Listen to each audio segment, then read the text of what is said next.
ప్రముఖ సినీ నటి శ్రీమతి సంగీత గారి ప్రారంభించారు. ఐవీఎఫ్ చికిత్సలో 25% భారీ discount, free doctor consultation, free ultrasound scan. 49 అంటే సంతానం, 49 అంటే సంతోషం. సార్, పవన్ కళ్యాణ్ గారు బయటకు ఎందుకు రావట్లేదు అనేది ఆయన ఒక వివరణ ఇచ్చారు. దాదాపుగా ఇదే రకమైనటువంటి వివరణ గతంలో జగన్మోహన్ రెడ్డి గారు కూడా ఇచ్చారు.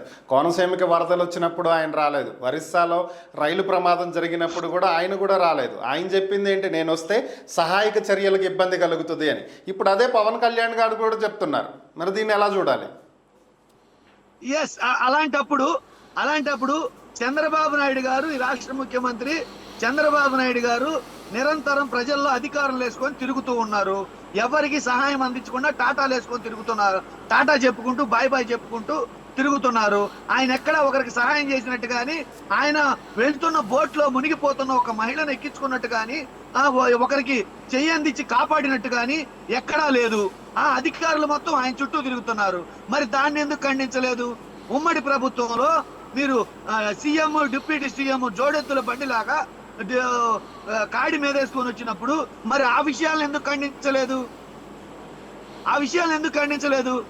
ఎక్కడైనా మీరు గమనించారో లేదో, చంద్రబాబు నాయుడు గారు ఓటు వేసుకొని వెళ్ళిన దగ్గర కనుచూపు మేరలో జనం లేరు. ఒక మహిళని చేయి పట్టుకొని కాపాడి తన బోట్లో ఎక్కించుకున్న దాఖలాలు లేవు.